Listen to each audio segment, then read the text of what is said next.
Are you tired of guys simply telling you to improve crosshair placement? Do you play Valorant and keep missing your shots, only to re-strafe and miss the follow-up as well? And is there a correlation between Valorant and tracking aim? Now there's going to be two versions of this. Those people who strictly want to train in-game and those people who want to use aim trainers. So of course we can combine these, and that's what I recommend. So if you only want to use the in-game tools, there's a lot of unique theories I don't see getting talked about. Forget the bullshit guides about crosshair placements or game sense. We're only talking about raw aim today. And the more I aim coach Valorant players, the more I realize how bad their first shot accuracy is. People flick to an enemy in panic, relying on their strafes and follow-up shots. Now, this isn't a habit we want our brain getting used to. To counter this, we should take a look at Valorant's more successful cousin, CSGO. Are you from Russia?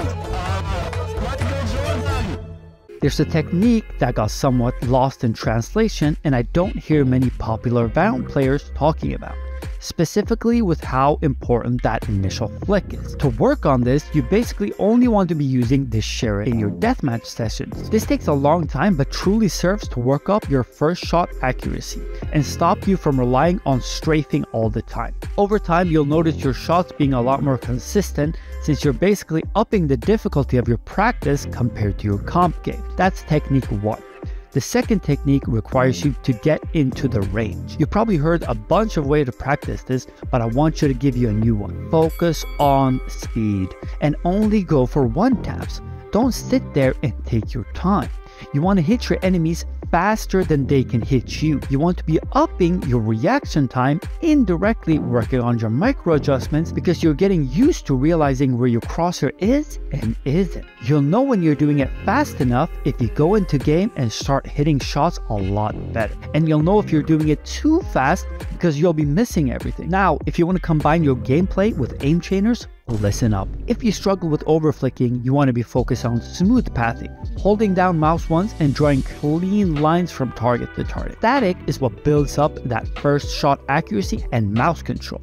So we want to mainly focus on extra small scenarios and include 1 or 2 larger bots for speed clicking. Dynamic is the next step that'll combine both your clicking and tracking into one.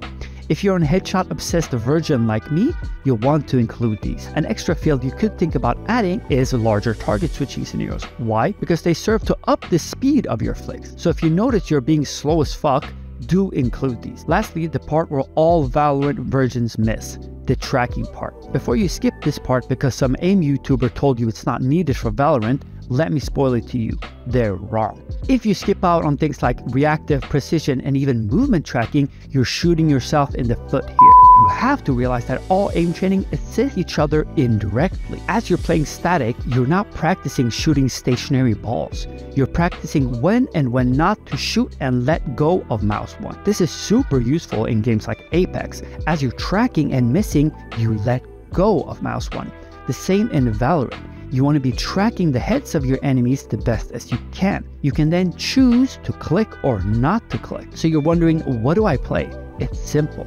In the description, I have a playlist compendium alongside with my Discord that includes recommended playlists and much more. So be sure to shoot me a question down below or in my Discord where my recommended playlists lay. I hope you enjoyed these and thank you for being a part of the community.